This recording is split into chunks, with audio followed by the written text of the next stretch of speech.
안녕하세요. 김영현입니다. 우리가 살고 있는 시대는 과거 인류 역사와는 사뭇 다른 시대입니다.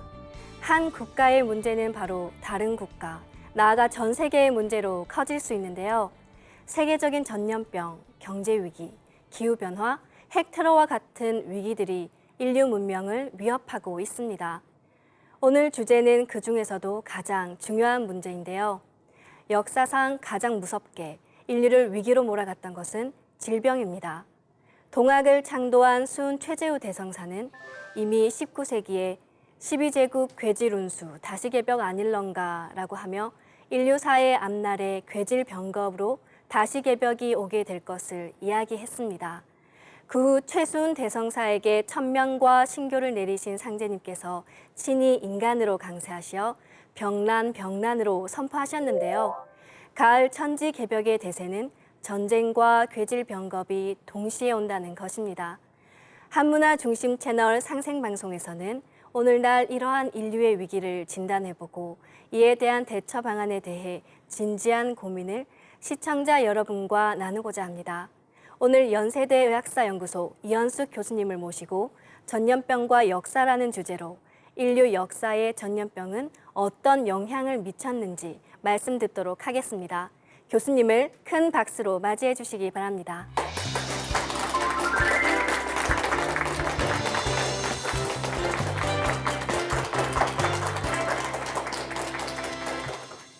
교수님, 최근에도 신종플루, 사스, 조류독감 또는 구제역과 같은 질병이 갑자기 발생해서 지구촌을 큰 두려움에 빠지게 하는데요. 앞으로 더 무서운 질병이 찾아올 것이라고 전문가들이 경고하고 있습니다. 그런데 지금 인류 역사 속에서의 질병에 대해 왜 우리가 알아봐야 하는지 그 이유는 어디에 있을까요? 네, 역사는 과거와 현재와의 대화라고 합니다. 그래서 과거의 역사를 통해서 현재를 진단하고 미래를 전망할 수 있는 거죠. 그래서 과거 그 인류의 역사는 바이러스와의 전쟁의 역사라고 해도 과언이 아닐 만큼 전염병이 많았습니다. 그 결과 인류가 수많은 그 전염병을 극복했다고 자신을 했지만 아시다시피 그 사스나 조류독감 그리고 에이즈와 같은 그 전염병들이 새롭게 나타났습니다. 그래서 그 과거 인류가 어떻게 그 전염병을 극복했는가를 통해서 앞으로의 그 질병에 대한 전망도 조망해 볼 수 있기 때문에 이러한 접근이 필요하다고 생각을 합니다. 네, 그럼 교수님 강의를 본격적으로 청해 듣겠습니다. 큰 박수 부탁드립니다.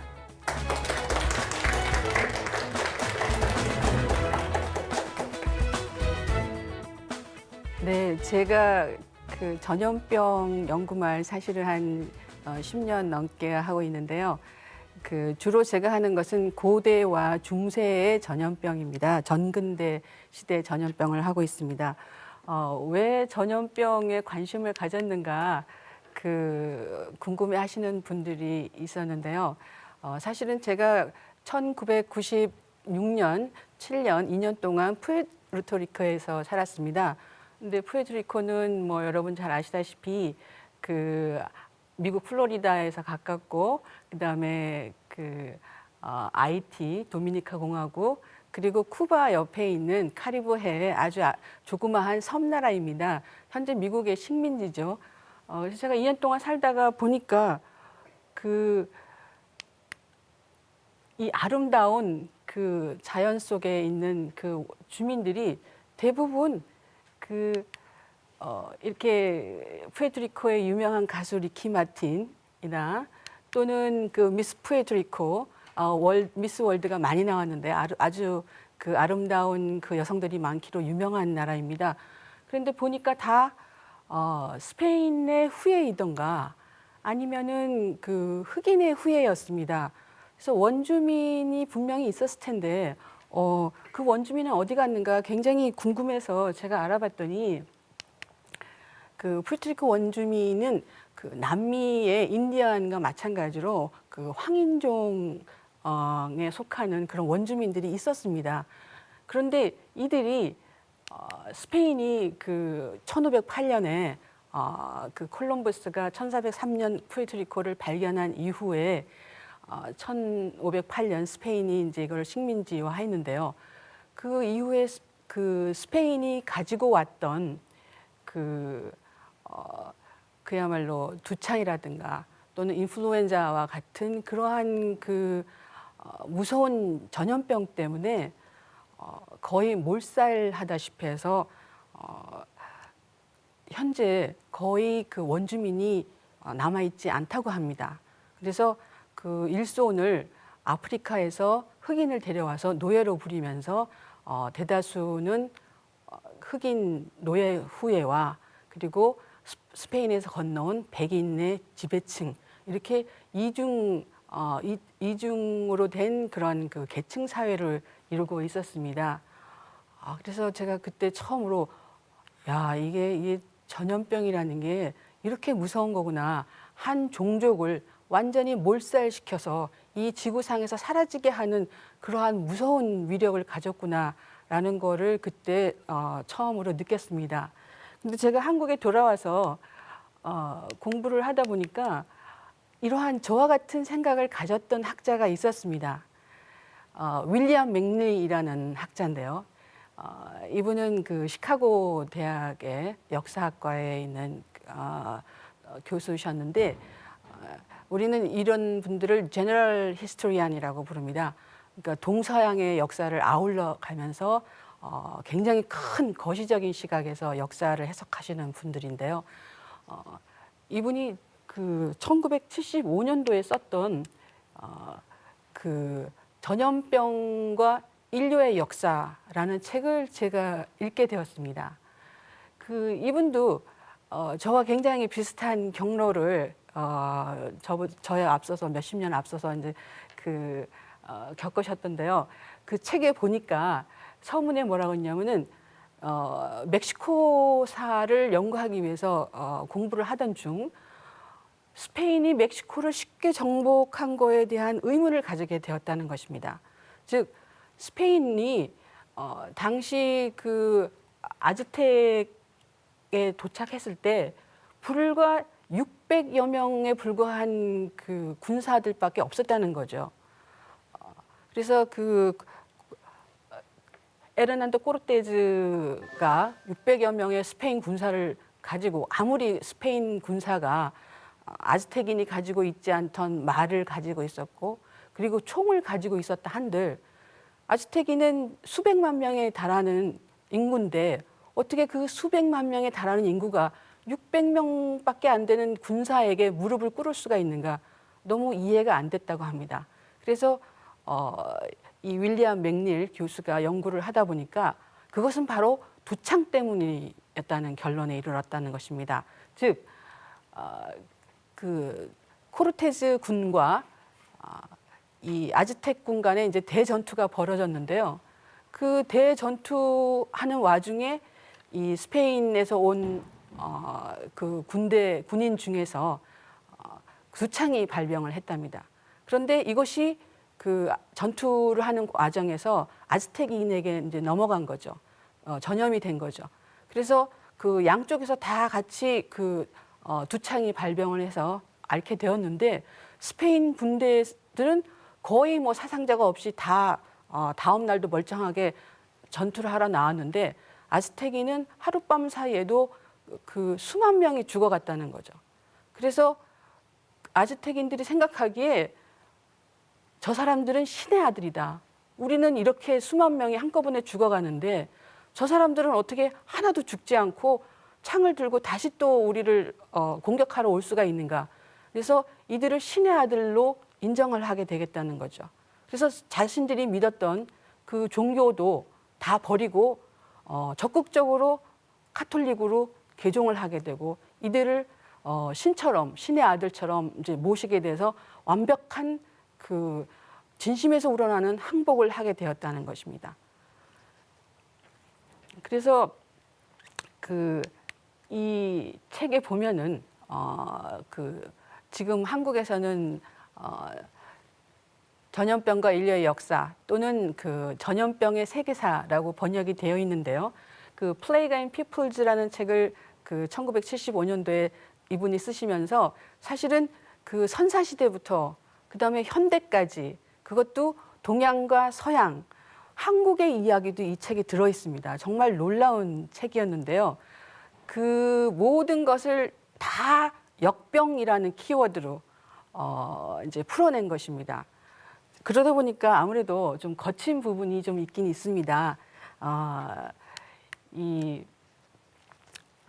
왜냐하면 이분은 동양의 언어를 할 줄 모르기 때문에 이 영어라든가 그 서양의 언어로 된 책으로 이 중국과 한국, 일본의 자료를 읽으셨습니다. 그래서 그 이야기들이 좀 거친 부분이 있긴 하지만 어쨌든 그분의 시각은 굉장히 참신하고 합리적이고 우리가 경청할 만한 것이었습니다. 그래서 그 전염병이 인간의 역사에 끼친 영향이 지금까지 굉장히 과소평가되었다라는 것을 이 책에서 초제일관 말씀하고 있었습니다. 그래서 이 주장하시는 바가 결론적으로 한 지역 주민이 과거에 경험하지 못했던 그 전염병에 노출되었을 때 어떠한 현상이 나타나는가?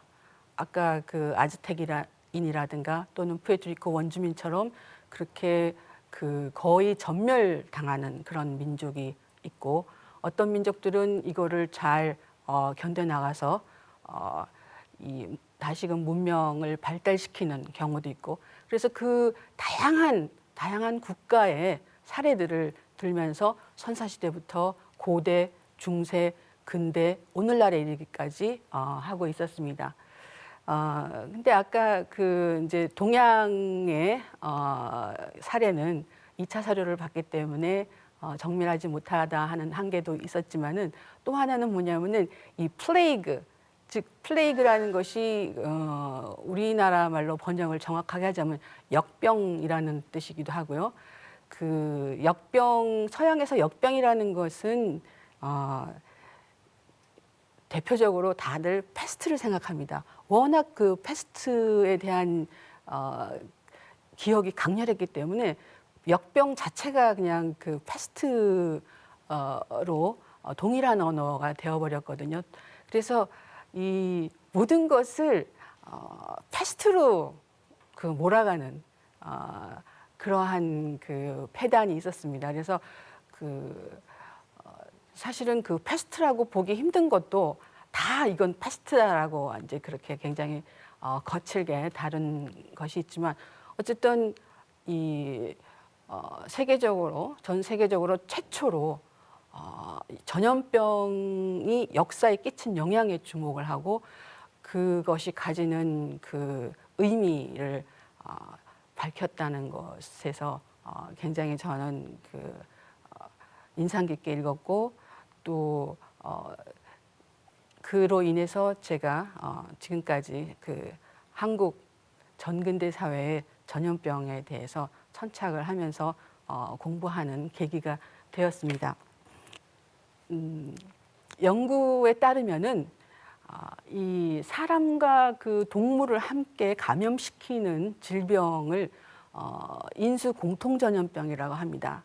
그래서 대부분의 그 전염병들은 인간이 면역 체계를 가지고 있기 때문에 다 그거를 견뎌낼 수가 있습니다. 그런데 저 인수 공통 전염병, 즉 종을 타고 넘어서 오는 전염병 같은 경우는 이게 인간의 인체가 그 면역 체계가 없기 때문에 속수무책으로 당할 수밖에 없다는 거죠. 그래서 그 이환율, 즉 질병에 걸리는 그 감수성을 가진 그러한 그 인간들이 많이 나타나게 되고, 즉 질병에 걸린 사람이 많아지고, 그 다음에 사망률이 높게 되는 거죠. 면역 체계가 작동을 하지 않기 때문에. 그래서 오늘날에 지금 문제가 되고 있는 뭐 조류 독감이라든가 신종플루라든가 사스라든가 이런 것들이 사실은 종을 타고 넘어온 질병들입니다. 즉 그 가금류, 조류에서 오는 독감이라든가, 조류 같은 경우는 그들에게 있어서는 뭐 그 알타가 살아날 수도 있는 그러한 독감인데 인간에게는 그 면역 체계가 없는 거죠. 그래서 조류 독감이 인간에게 왔을 때는 치명적인 그런 그 전염병이 되는 것이고요. 지난번에 한국 사회를 거의 패닉으로 몰아넣었던 그 신종플루. 사실 그 신종플루의 처음의 이름은 스와인 플루였습니다. 즉 돼지 독감이었습니다. 왜냐하면은 돼지의 독감이 인간에게 그 전염된 것이었거든요. 돼지 같은 경우는 뭐 죽는 경우도 있지만 어쨌든 그들에게는 일상적인 감기였는데 그것이 인간에게 타고 넘어오면서 아주 치명적인 그야말로 그 발병한 지 2, 3일 만에 급작스럽게 사망에 이르게 하는 그런 무서운 그 전염병으로 변하게 된 것입니다. 그래서 이렇게 이종에서 오는 인수 공통 전염병이 인간에게는 주로 역병으로 작용을 했다고 합니다. 그래서 보면은 이 인간과 그 동물 사이에서 왔다 갔다 할 수 있는 그런 질병들의 그 수를 이제 나열을 해보면은 가금류, 즉 조류나 집에서 키우는 뭐 새 같은 종류들이 닭이나 이런 종류들이 하는 그 질병의 26가지가 인간과 공유할 수 있는 것이고요. 쥐의 경우는 52가지, 그 다음에 말의 경우는 35가지, 돼지의 경우는 42가지, 소의 경우는 50가지, 개는 65가지, 그 다음에 양과 사냥의 경우는 46가지. 뭐 이런 굉장히 많은 질병들이 인간과 그 동물 사이를 왔다 갔다 하고 있습니다.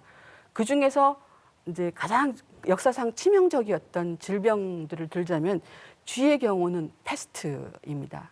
그러니까 쥐 설치류에게 패스트는 사실은 어떻게 보면은 그 상존하고 있는 그런 질병인데 이것이 인간에게 인간과 접촉을 통해서 이제 넘어가게 되면 인간에게는 아주 치명적인 질병이 되는 것이죠. 그다음에 원숭이의 황열병, 그다음에 소에게서 결핵, 그다음에 조류와 돼지에서 인플루엔자, 그다음에 개의 홍역, 이런 것들이 인간에게 오면은 아주 치명적인 그러한 그 역병으로 발전을 한다고 합니다. 그래서 사실은 우리가 그 지금 이제 전염병하고 역병, 뭐 질병 이런 다양한 용어를 쓰고 있는데 제가 여기서 얘기하고 있는 전염병은 역병의 개념입니다.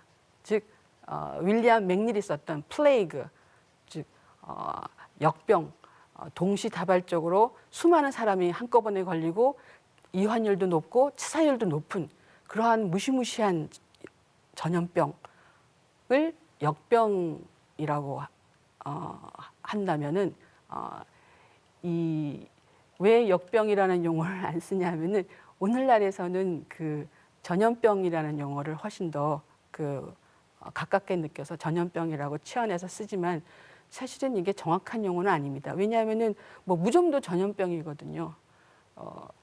그리고 뭐 성병 이런 것들도 전염병이고 그렇기 때문에 사실은 그 역사에서 문제가 되었던 그런 전염성 질환은 사실은 역병이라고 표기하는 것이 맞습니다.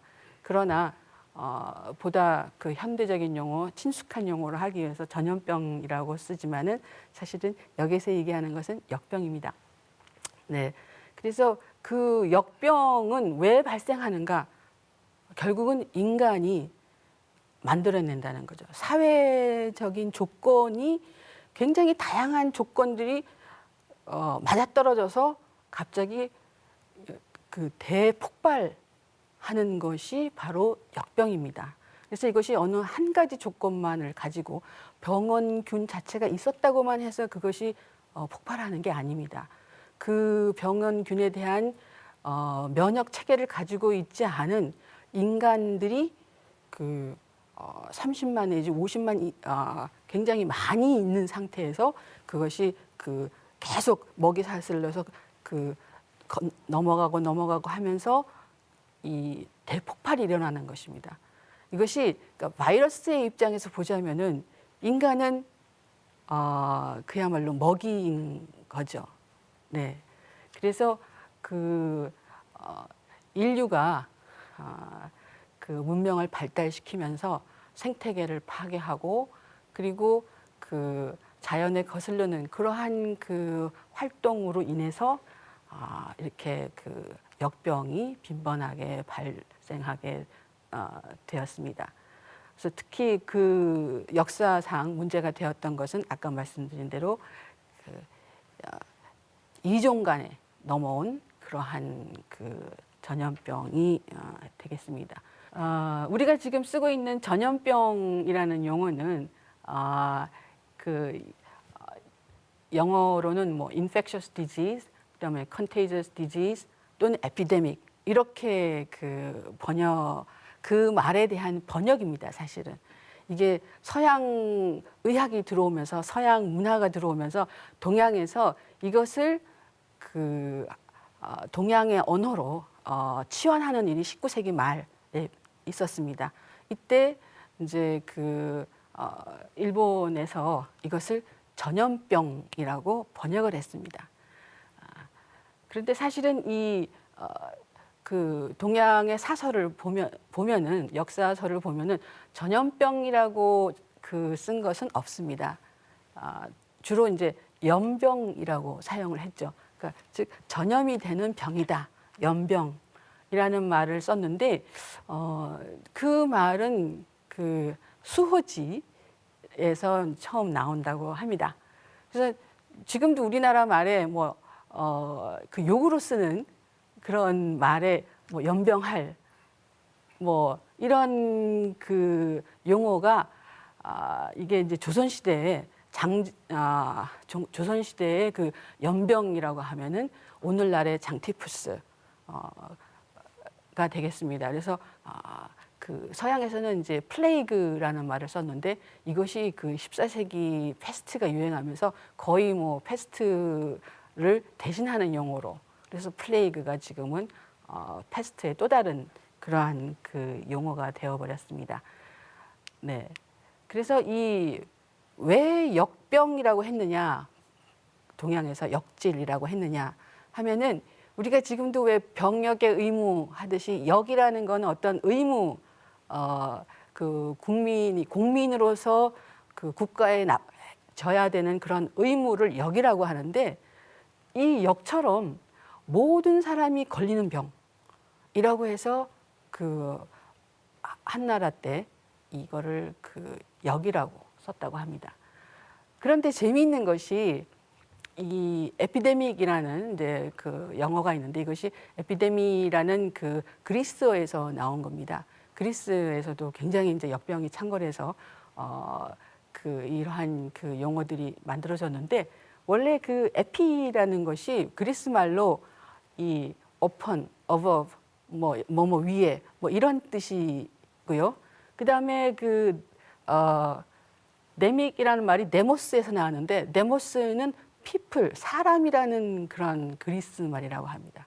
그러니까 사람 위에 있는 것. 그래서 어떻게 보면은 모든 사람이 다 걸리는 그러한 질병이라는 뜻에서 서양과 동양이 사실은 같은 개념을 가지고 말이 만들어졌다는 것을 알 수가 있습니다. 그래서 이 특정한 시기에 대부분의 사람들이 걸리는 이제 질병인데 질병 중에서 저는 역병이 가장 정치적인 질병이라고 생각을 합니다. 왜냐하면은 이 다른 병하고 틀려서 이 역병에 급성 전염병에 걸리면은 뭐 여러분이 잘 아시겠지만은 그때 신종플루에 걸렸을 때 정말 3일 만에 아이가 죽고 뭐 이런 일이 있었습니다. 이처럼 그 서양의 중세 때 패스트에 걸린 그러한 그 기록을 보면은 아침에 밥을 같이 먹었는데 점심 때 열이 나기 시작하더니 밤에 죽었다는 거예요. 그러면은 아침을 같이 멀쩡하게 건강했던 사람이 갑자기 밤 또는 그 다음날 아침에 죽었을 때 그 주위 사람이 느끼는 그 공포나 그 심리적인 공황 상태는 말할 수 없는 것입니다. 그건 뭐냐면은 바로 천벌 의식이죠. 저 사람은 살았는데 왜 나는, 또는 왜 저 사람은 죽어야만 하는가 갑자기 이랬을 때 이게 무슨 그 인간이 이해할 수 있는 그런 상황이 아니거든요. 그랬을 때 본능적으로 느끼는 게 내가 무슨 하늘의 벌을 받았나 보다 라는 말이 저절로 나옵니다. 사실 요즘에도 암에 걸렸을 때 가장 먼저 하는 말이 내가 무슨 전생에 무슨 잘못을 했길래, 또는 내가 뭘 잘못했길래 이런 병에 걸리나, 뭐 이런 말이 저절로 나오거든요. 그거와 마찬가지로 이렇게 갑자기 그 역병에 걸려서 심하게 앓게 되거나 또는 죽게 됐을 경우에는 사람들이 다들 공포에 떨면서 이거는 하늘이 우리에게 내리는 징벌이다라고 생각을 하게 되는 거죠. 뭔가 우리에게 잘못된 게 있어서 이러한 징벌을 내린다라는 것이 사실 그 원시 시대부터 계속되었던 그 인식이고, 오늘날 아무리 그 과학 문명이 발달하고 의학이 세균이 어떻고 병균이 어떻고 이러이러한 그 과정을 거쳐서 이렇게 발병이 되었습니다라고 설명을 해도 왜 그게 나에게만 또는 너에게만 일어났는가 하는 그러한 인식이 있기 때문에 이러한 그 천벌 의식은 사실 떨치기 어려운 부분입니다. 그런데 이러한 사람이 수천 명, 수만 명 또는 수백만 명이 한꺼번에 죽었다고 생각을 해보십시오. 만약에 그랬을 때 그것은 누구의 책임이라고 생각을 하십니까? 뭔가 정치가 잘못됐기 때문에, 이 사회를 이끄는 사람이 잘못됐기 때문에 이러한 일이 벌어졌다라고 생각을 하거든요. 그래서 그 정치 지도자들은, 역사상 정치 지도자들은 사실은 역병이 있었다라는 것을 가능하면은 말하고 싶어 하지 않았던 것 같습니다. 특히나 이 정통성이 없거나 또는 뭐 왕권이 좀 그 강하지 못한 시기는 거의 대부분 이것을 역병이 발생했다고 하지 않고 기근이 들어서 굶어 죽었다, 또는 뭐 천재지변이 나서 사람들이 많이 죽었다, 이런 식으로 다르게 표현을 남기고 있습니다. 그래서 이게 연구를 할 때는 굉장히 조심해가지고 잘 그 전후 좌우를 잘 살펴봐야지 이것이 역병 때문에 이렇게 많은 사상자가 났구나를 짐작을 할 수가 있습니다. 여러분이 그 재미있는 이야기가 그 세종대, 성군으로 유명한 조선 세종대에 제일 천재지변 기사도 많고 전염병 기사도 굉장히 많습니다. 그분은 자신감이 있고 모든 것을 다 잘 국정을 이끌어 가기 때문에 그러한 나타난 현상들을 그대로 다 적은 것이죠. 그렇지 않았던 시기에는 그거를 제대로 적지를 않습니다. 다 다른 핑계를 대는 거죠. 그리고 실제 이 역병에 걸려서 죽는 사람들이 과거에는 대부분 마지막에는 굶어 죽었습니다. 그 굶어 죽었다는 표현이 뭐 틀린 건 아닌데, 그래도 사실은 그 무시무시한 역병이 돌았다는 이야기보다는 굶어서 죽은 사람들이 많았다. 그리고 동양의 그 역사서에 보면은 길거리에 뭐 죽은 사람이 서로 이 포개져 있을 만큼 많았다. 뭐 해골이 길거리에 너무 많았다. 뭐 이런 식의 표현이 많은데, 이것은 바로 뭐냐면 한꺼번에 수많은 사람들이 죽게 되면은, 그래서 특히나 가난한 집안 같은 경우는 밤에 몰래 그냥 그 뒷골목이나 이런 데다 갖다 버리게 되는 거죠. 그래서 길거리에 시체가 즐비한 상황. 그런데 이것을 동양의 사사에 보면은 굶어 죽었다라고 표현하는 경우가 굉장히 많습니다. 그래서 이 역병은 굉장히 정치적인 질병이다. 그래서 그 기록에 가능하면 남기고 싶어 하지 않았던 질병인데 그럼에도 불구하고 남아 있었던 역병들은 정말 도저히 숨길 수 없는 그러한 역병이었던 겁니다. 그래서 서양의 역사에서 이러한 그 무시무시한 역병이 언제 있었는가? 역병은 대부분 또 전쟁과 많이 그 함께 옵니다. 왜냐하면은 전쟁이 일어나면은 이 그 군인들이 그야말로 이 밀집한 상태에서 그 단체 생활을 하잖아요. 뭐 수만 명, 수십만 명이 그 한 공간에 모여서 그야말로 그 굉장히 다른 곳에 거주하던 그러한 각국의 군인들이 한 장소에 모여서 전투를 하는 것이기 때문에 사실은 어떻게 보면은 각각 가지고 있던 풍토병을 교류하는 그러한 그 질병의 교환의 장소이기도 합니다. 그 전투나 전쟁이라는 것이. 그래서 어느 시기의 전쟁은이라도 질병이 특히 그 전염병이 만연할 수밖에 없는 것이 그 다른 지역에서 온 군사들이 가지고 온 풍토병은 우리 지역에서는 없던 그런 새로운 그 전염병이기 때문에 우리에게는 그 면역 체계가 발달하지 않은 거 수가 많거든요.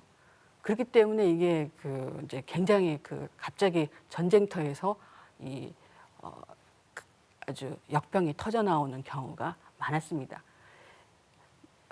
최초의 그 사례로 들 수 있는 것이 그 펠로폰네소스 전쟁 기간에 그 벌어졌던 그런 그 역병입니다.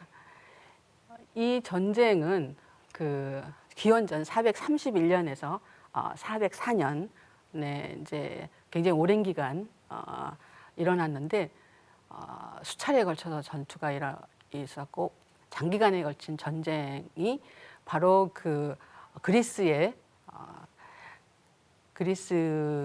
그 종주권을 놓고 패권을 놓고 아테네와 스파르타가 맞선 그 전쟁입니다. 그런데 이때 그 전쟁 초기에 기원전 430년에서 429년에 아테네에서 역병이 발생을 했습니다.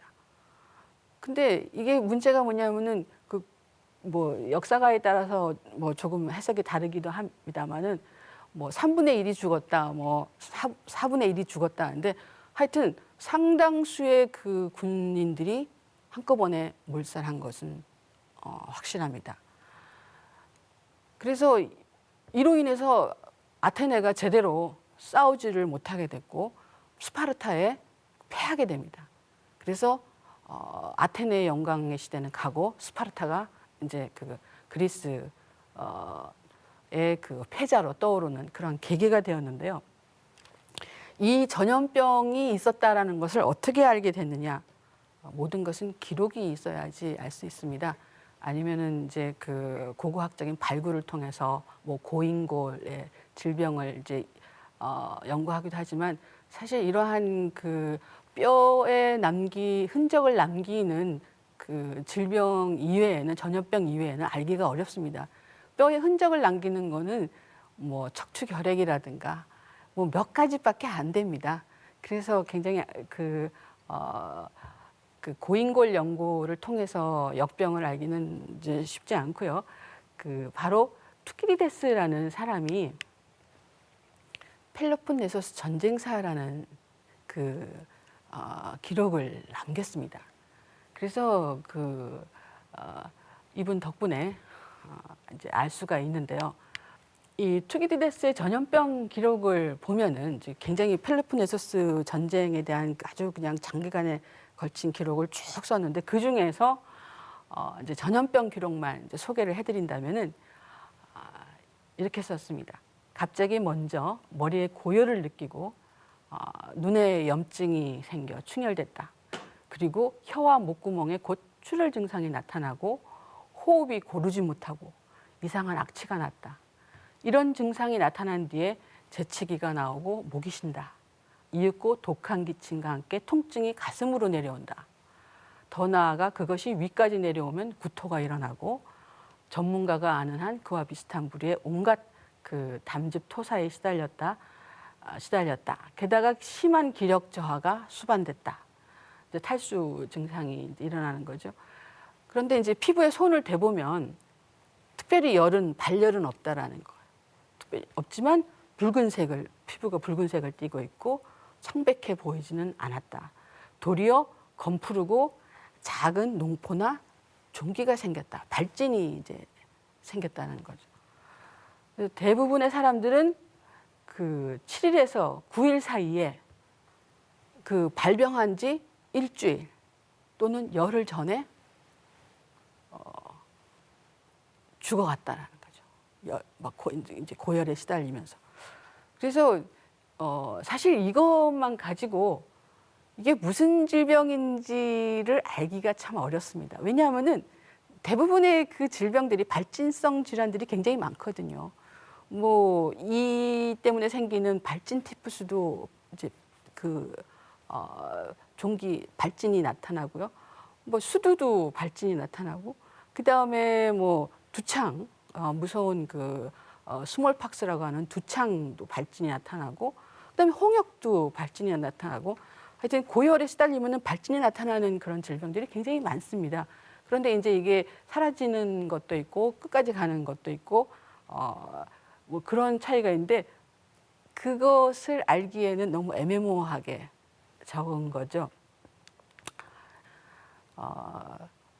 이렇게 역병에 걸린 환자가 생기니까 감염을 두려워해서 병자들에게 가까이 접근하려 하지 않아 환자가 나온 대부분의 집이 빈집처럼 돼서 간호사도 없이 병자 홀로 남아 죽어갔다. 즉 사실 그 환자는 병 때문에 아파서 죽은 것도 있지만 궁극적으로는 굶어 죽은 거예요. 돌봐주는 사람이 없어갖고 다 도망가 버리는 거죠. 건강과 부가 한결같이 오래 지속되는 게 아니라는 생각에 쾌락을 즐기며 한순간의 연락을 중요시했다. 사람들은 명예를 위해 참고 견디는 일 따위는 흥미를 잃고 무엇이든 도움을 주면 그것은 선하고 유용한 것으로 해석했다. 사람의 법도 신에 대한 두려움도 구속력을 잃었다. 그러니까 너무나 많은 사람들이 한꺼번에 갑자기 죽고 나도 언제 죽을지도 모른다는 그 공포감에 사람들이 지금 살아있을 때 즐기자. 이러한 그 막가파식의 그런 이제 삶의 태도를 하는 사람들이 많아졌다라는 거죠. 그래서 그야말로 가장 찬란하고 뛰어났던 아테네의 문화가 거의 그냥 붕괴되다시피 해버렸다는 거죠. 그래서 이것에 대한 그 학자들의 학설이 이거는 천연두다. 뭐 나중에 농포가 생기고 검푸르고 뭐 그러니까 천연두다라는 사람도 있고 이게 뭐 딱지 얘기도 없고 뭐 이러니까 이거는 발진 티푸스다. 그리고 어떤 학자는 아니다. 이거는 탄저병이다. 뭐 아주 뭐 학설이 분분합니다. 그런데 대부분 천연두일 가능성이 높다. 이제라고 얘기를 합니다. 다음에 등장하는 병은 정말 무시무시한 역병이었습니다. 하나의 그 도시국가를 파괴한 것이 아니고 전 유럽 사회를 다 파괴를 했고 그래서 완전히 그 사회 체제가 바뀌고 중세 사회가 무너지는데 아주 결정적인 역할을 하게 되는 것이 바로 이 중세 유럽에서 발생한 흑사병입니다. 이게 왜 흑사병이라고 하냐면은 이게 환자들이 나중에 그냥 검푸르게 변해서 죽어가거든요.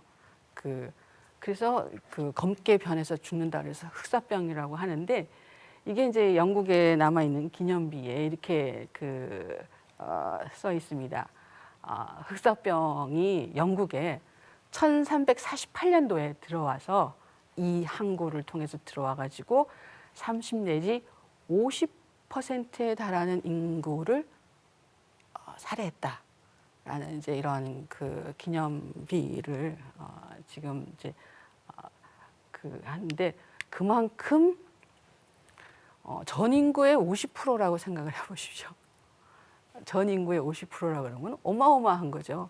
그러니까 지역에 따라 차이가 있는데요. 30%인 데도 있고 50%인 데도 있고 어떤 때는 뭐 80%인 데도 있고 뭐 정말 지역에 따라 이제 차이가 많았는데 이게 그 최초에 발생했던 기록은 1347년 그 카파라는 그 도시에서 발생을 해서 이것이 그 제네바, 베니스를 걸쳐서 전 이탈리아에 퍼진 다음에 그 다음에 이제 거기에서 다시 그 유럽으로 북부 아프리카로 나중에는 북유럽까지. 그래서 정말 그 수많은 유럽인들이 그 사망하게 만든 그 흑사병은 1700년대까지 그 100여 차례나 발생을 했다고 합니다. 그런데 흑사병이 아직도 발생하고 있습니다. 몽고라든가 베트남이라든가 또는 미국에서도 흑사병이 간헐적으로 환자들이 발생을 합니다. 그런데 이제 지금은 이제 방역을 잘 하고 해서 그 중세와는 그 생태의 조건이 다르기 때문에 저런 무시무시한 역병으로 발전하지 않는 거죠. 그래서 어떻게 보면은 흑사병 같은 경우는 자신의 바이러스 입장에서 봤을 때는 제일 좋은 것이 공생관계라고 합니다. 그러니까 내가 인간의 몸에 그냥 같이 조화롭게 지내는 거죠. 그냥 이렇게 그 예를 들어서 그 감기처럼 그냥 앓고 지나가고 또 앓고 지나가고 매년 감기 알아도 인간은 죽지는 않거든요. 그럼 감기 바이러스로서는 그 인간과 사이좋게 같이 공생하는 게 가장 바람직한 건데 이것이 그 독성이 너무 강한 병균일 경우에는 흑사병 같은 경우는 너무 강해서 그 자기의 숙주들을 다 죽여버리는 거죠. 그럴 경우에는 사실은 자기도 공멸하는 거죠. 자기도 사라지는 거예요. 너무나 독성이 강하기 때문에. 그래서 대부분의 그 역병들은 처음에는 무시무시한 역병으로 나타났지만 이게 정말 100여 차례 역사상 끊임없이 그 반복되면서 인간은 거기에 대한 면역력을 가지고 그래서 서로 그 사이좋게 공생관계로 지내는 그러한 그 질병으로 정착하는데 우리는 이것을 풍토병, 그 지역에만 있는 풍토병, 그리고 또는 그 어렸을 때 한 번 앓고 그 많은 소화전염병, 한 번 앓고 평생 이 면역력을 갖게 하는 그러한 그 소화전염병으로 정착하는 것이 가장 바람직한 그 병이라고 그 바이러스 입장에서는 가장 바람직한 상황이라고 합니다. 그런데 이제 흑사병과 같은 경우는 그 조절에 실패를 해서 그 인간과 공생을 이제 못하게 된 거죠. 그래서 이때 그 연구에 따르면은 전 유럽의 전 유럽 인구의 3분의 1 이상이 죽었다라고 이제 되어 있습니다. 그래서 어떤 일이 벌어졌느냐? 이때 그 킵착 한국의 몽골군이 이제 그 카파시를 공격하고 있었습니다. 중세 도시는 이런 그 여러분 잘 아시지만 성곽으로 이렇게 둘러싸여 있고요. 그래서 외부에서 침입을 하면은 문을 닫고 농성을 합니다. 그래서 바깥으로 못 나가고 그 자기네 가지고 있는 식량을 가지고 이제 그 침입군이 물러날 때까지 이제 버티는 거죠. 그걸 우리가 농성이라고 하는데 농성을 하고 있는 사이에 몽고군에서 이 패스트가 발생을 한 겁니다. 그러니까 이 몽고군이 공격을 더 할 수가 없어서 이제 퇴각을 하면서 이 죽은 몽고군의 시체를 저런 이제 투석기라고 하는데요. 그 돌을 이제 뭐 던지거나 뭐 여러 가지 물질을 막 던져서 성을 파괴하는 데 쓰는데 거기다가 시체를 해서 싸서 막 성 안에다 넣어놓고 그리고는 가버렸다는 겁니다. 그래서 처음에는 이제 이 카파 시민들이 이게 뭐지? 왜 죽은 놈들을 이렇게 여기다 쏘고 갔나? 그랬는데 그 시체에서 패스트가 이제 전염이 돼서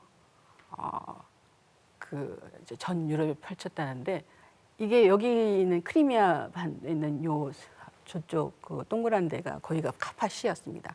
근데 그 지역에 제노바 이탈리 제노바시의 상인이 거기 와 있었습니다. 그래서 이 몽고군이 가버리자마자 얼른 성을 빠져나와서 배를 타고 본국으로 간 거예요. 그런데 이미 이제 패스트에 감염이 된 사람들이 있었던 거죠. 그래서 사실 이탈리아로 이제 돌아가자마자 이미 뱃속에서부터 이제 죽기 시작을 해서 도착하자마자 대부분이 많이 죽었다는 겁니다. 그러면서 그런 사람들을 이제 묻고 뭐 장례 치르고 하면서 이게 제노바시에 퍼지게 되고 그 인근 베니스에도 퍼지게 되고 그러면서 이게 전 이탈리아로 이제 퍼지게 됐다라는 거죠. 그래서 제노바와 베니스의 기록에 보면은 1447년과 1348년에 수많은 사람들이 정말 죽었다라는 그런 기록들이 나옵니다. 그래서 곧 이제 빠른 속도로 유럽으로 전파를 하는데요. 이게 이제 학자들이 만든 흑사병의 역병의 사망 연도 이제 많은 사망자가 난 연도를 가지고 이제 이렇게 만든 겁니다. 그래서 보면은 뭐 정말 전 유럽으로 다 퍼지는 거죠. 그래서 영국 같은 경우는 1348년에 착륙해서 북쪽으로는 1349년, 아일랜드까지는 1449년에 가고 이게 이제 노르웨이나 스웨덴에도 1349년에 가고 모스크바까지 갑니다. 러시아에 1352년에 도착을 합니다. 그래서 이 전 유럽에 이것이 퍼지게 되는데요. 이때 이제 길거리에 사망자가 굉장히 많았다고 합니다. 왜냐하면은 처음에 가족이 죽었을 때는 정말 애도하면서 장엄한 장례를 치러주는데 이게 일가족이 몰살했을 경우 묻어줄 사람이 없는 거예요. 그렇지만 시체가 썩어가니까 이제 이웃들이 나와서 하는데 이거는 뭐 장례식이고 뭐고 없는 거죠. 그냥 구덩이를 파고 처음에는 묻었는데 나중에는 구덩이를 팔 사람도 없는 거예요. 그럴 때는 그냥 시체가 그냥 안에서 썩거나 아니면은 정말 아까 말씀드린 대로 밤에 몰래 그냥 갖다가 버리는 거죠. 그냥 뒷골목에다가. 그래서 길거리에 사망자 죽은 사람들이 시체가 널리게 되고 이러한 정말 가족이 갑자기 다 몰살했다거나 뭐 이러한 상황에 났을 때 치미는 그런 분노를 정말 이 정치적인 지도자에게도 하지만은 어떠한 특수한 사회 집단의 보통은 이거를 이제 분노를 뿜게 됩니다. 그래서 이때는 거지, 유대인, 한센병 환자, 뭐 외국인 이런 사람들이 이런 역병을 가져왔다고 생각을 해가지고 그 중에서도 이 유대인의 경우 이 사람들은 자기네들끼리 집단으로 생활하고 있었기 때문에 이 사람들에 대한 박해가 굉장히 심했다고 합니다. 즉 이 사람들이 다른 신을 믿기 때문에 이러한 또 질병을 갖고 왔다고 해가지고 이교도들을 저렇게 불에 태워서 많이 죽였다고 그래요. 그래서 이러한 그림들이 많이 남아 있습니다. 그 유대인을 태워 죽이는 그런 그림들이 이제 그려진 것들이 남아 있고요.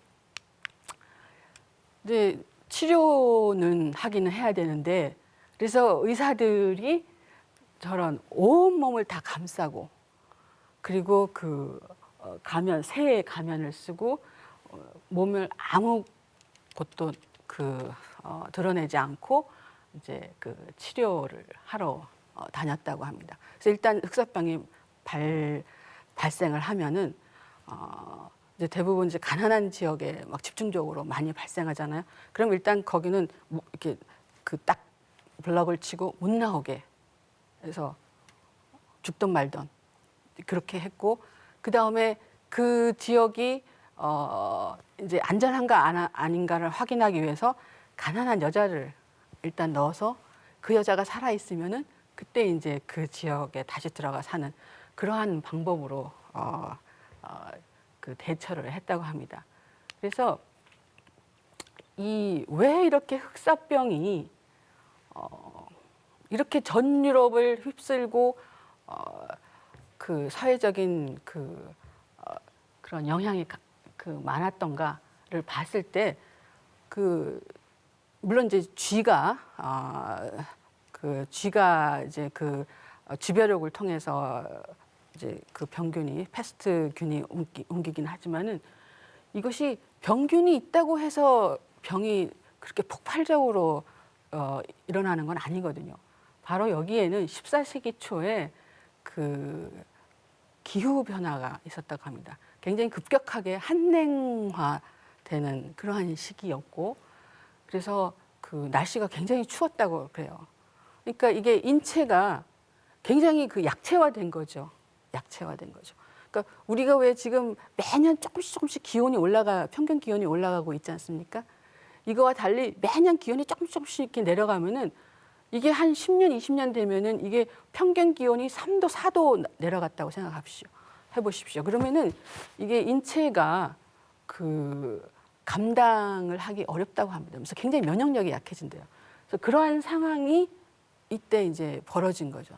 그러니까 기후가 계속 추워지고 있었는데 그때 마침 흑사병이 이제 침입을 한 거죠. 그리고 1315년하고 1317년에 대기근이 발생을 했다. 그래서 굶어 죽은 사람들이 굉장히 많았답니다. 그러니까 영양이 불량한 사람들, 그 다음에 한냉화로 인해서 굉장히 이 인간의 면역력 자체가 이상 상황에 있을 때 이제 흑사병에 도착을 한 거죠. 그래서 굉장히 여러 가지 조건이 조합을 이뤄서 맞춰졌을 때 이러한 대폭발이 일어나는 겁니다. 그래서 이때 또 한몫을 한 것이 비위생적인 유럽의 도시 환경이라고 합니다. 유럽 도시는 중세 도시는 화장실이 없었어요. 그래서 오물을 그냥 정말 우리의 요강 같은 데 받아서 그냥 길거리에다가 그냥 다 버려서, 여러분 하이힐의 유래를 아십니까? 하이힐이 파리 거리가 똥오줌으로 너무 질퍽거리기 때문에 높은 구두를 신지 않으면 길거리를 걸어 다닐 수가 없었다고 합니다. 그래서 하이힐이 귀족들이 남자나 여자나 하이힐을 신게 됐다고 하는데, 그만큼 굉장히 유럽의 도시가 비위생적이었다는 거죠. 그래서 이때 초기 4년간 인구가 처음에는 엄청나게 죽은 거죠. 거의 인구의 반이 처음에는 죽었고, 그래서 궁극적으로 이 1700년까지 전 유럽 인구의 3분의 1이 감소하면서 노동력이 당연히 감소하겠죠. 그러다 보니까 일할 사람이 없는 거예요. 그러니까 중세는 영주에 귀속된 거주 자연의 거주 이전의 자유가 없는 농노들이 이제 다 생산을 담당했는데, 이 사람들이 다 죽어버렸으니까 이게 영주들이 농노에게 잘해줘야지 그 농노들이 자기 영지에 있는 거거든요. 그러다 보니까 이제 농노의 지위가 향상이 되는 거예요. 그래서 그 대신에 또 경작할 땅은 많아지고 그래서 이들에게 이제 그야말로 토지를 나눠주게 돼서 이제 자영농이 증가하게 되고 그러면서 이제 근대 시민 사회로 가는 그러한 그 시민들이 이제 그 시민 계급이 성장하게 됐다라는 거죠. 그래서 이런 그 중세 장원제가 붕괴하면서 서양 중세 지배 체제가 아주 근본적으로 붕괴하는 그러한 정말 그 시대를 변혁하게 되는 그러한 그 결정적인 계기를 흑사병이 제공을 했다고 합니다. 역사에 큰 영향을 미쳤던 펠로폰네소스 전쟁기에 나타난 두창으로 추정되는 그런 역병과 그다음에 중세 유럽을 붕괴시켰던 흑사병에 대해서 알아봤습니다. 네, 감사합니다, 교수님. 오늘 강의는 인류 역사에서 전쟁과 질병을 떼어놓을 수 없는 관계, 즉 인류 문명사를 보는 새로운 안목을 열어주지 않았나 생각됩니다. 하루하루 바쁜 일상을 살아가면 우리를 둘러싼 자연 환경과 문명의 커다란 변화에 대해 무관심해지기 쉽습니다. 지금 경계선에서의 저자 레베카 코스타는 지금 인류는 몰락과 진보의 경계선에 서 있다. 우리의 선택에 따라 인류의 미래는 극적으로 달라진다고 했습니다.